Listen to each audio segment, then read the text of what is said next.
soit Jésus-Christ, sa grâce et sa paix soient avec vous. Toute la foi, et donc la réalité elle-même, est fondée sur le paradoxe de l'union des contraires. Ainsi qu'en témoigne la foi et la raison. Jésus-Christ, vrai Dieu et vrai homme, est venu réconcilier Dieu et l'homme, et depuis lors nous savons que Dieu est un et trine, aussi vrai que Marie est vierge et mère, révélation qui nous est présentée dans la Bible, contenant l'Ancien Testament et le Nouveau Testament, fruit de l'inspiration divine et d'une rédaction humaine, le credo prenant sa source dans l'écriture et la tradition, tandis que la théologie s'appuie sur la révélation et la raison. Ce petit mot de « et », ce plus, ce signe de la croix, est la clé donnant accès à l'harmonie du réel, à la paix, cachée aux yeux des hommes divisés par le péché.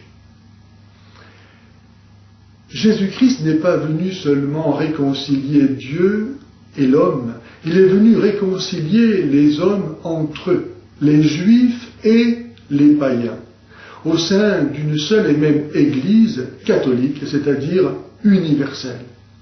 L'Église catholique est le corps mystique de Jésus-Christ et une institution humaine. Elle est visible et invisible, composée du clergé et des fidèles, où chacun fait son salut par la foi et les œuvres, conjuguant obéissance et liberté. Elle est hiérarchique et charismatique, et c'est pourquoi elle fête la fête de Saint-Pierre et Saint-Paul. Si elle n'était que hiérarchique, elle serait tyrannique. Si elle n'était que charismatique, elle serait anarchique, parce qu'elle est catholique, elle est hiérarchique et charismatique. Mais si la révélation chrétienne est bien la vérité, elle doit se vérifier non pas seulement dans l'ordre surnaturel de la foi, mais dans l'ordre naturel de la raison. Et de fait, nous voyons la philosophie distinguer dans toute la création l'être réel et l'être de raison, l'être en acte et l'être en puissance, l'essence et l'existence, la substance et l'accident, la matière et la forme, l'être humain, homme et femme, composé d'esprit et de matière, d'un corps et d'une âme. La méconnaissance de ces distinctions et de l'unité supérieure en lesquelles elles s'harmonisent entraîne de graves confusions et est source de nombreuses erreurs alimentant hérésie et schisme. Ainsi, par exemple, la méconnaissance de ce principe philosophique de la réciprocité des causes que l'on retrouve dans le signe de la croix, dans ce « et », ce « plus », cette union, rend impossible la résolution d'un problème tel que celui-ci. Est-ce que c'est le repentir du pécheur qui est cause que la grâce lui est redonnée, ou bien est-ce la grâce qui est la cause de son repentir? Si nous disons que c'est le repentir qui est cause que la grâce soit redonnée au pécheur, nous tombons dans l'hérésie pélagienne, pour qui le repentir mérite la grâce, et pour qui donc la grâce n'est pas la grâce, car la grâce en soi est un don purement gratuit, totalement immérité. Et de plus, ce repentir qui précéderait la grâce, étant une œuvre purement humaine, laisserait à croire que nous sommes capables de quelque chose sans la grâce. Alors que Jésus dit « Sans moi, vous ne pouvez rien faire ».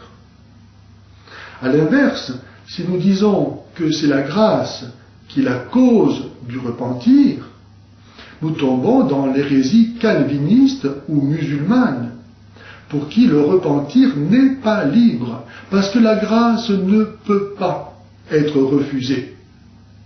Et très logiquement, ces hérésies en arrivent à soutenir que Dieu refuse sa grâce à ceux qui ne se repentent pas.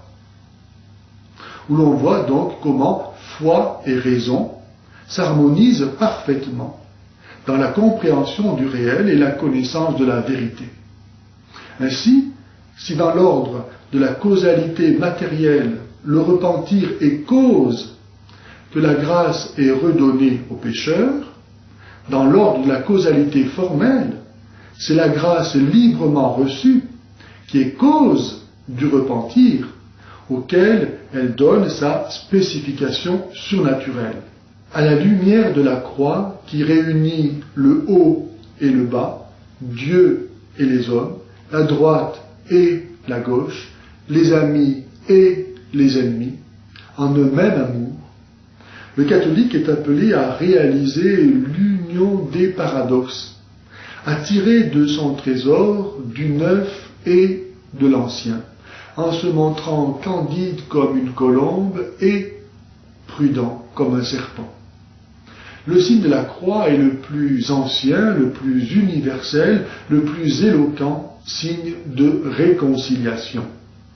La croix nous enseigne à prendre radicalement au sérieux l'histoire et à tendre vers l'éternité, à aimer la vie présente et à ne pas craindre la mort, à voir le caractère tragique de la vie et à cultiver l'humour et la simplicité, à honorer tous les hommes parce qu'ils sont enfants de Dieu et à démythifier l'orgueilleux, à se conduire en serviteur de tous et à vivre libre à l'égard de tous, à servir sa patrie et à se sentir frère universel, à unir dans la même personne l'homme d'action et l'homme de prière, l'homme rigoureux sur les principes et indulgent envers tous, à cultiver l'humilité la plus radicale et la conscience d'être unique. L'hérésie consiste à choisir une vérité au détriment des autres. Par exemple, la justice sans la miséricorde, ou l'inverse, la foi sans la piété, l'austérité sans le sourire, la prédestination sans le libre arbitre. Les hérétiques sont ceux qui choisissent, qui ne veulent pas du tout, qui ne veulent pas être catholiques.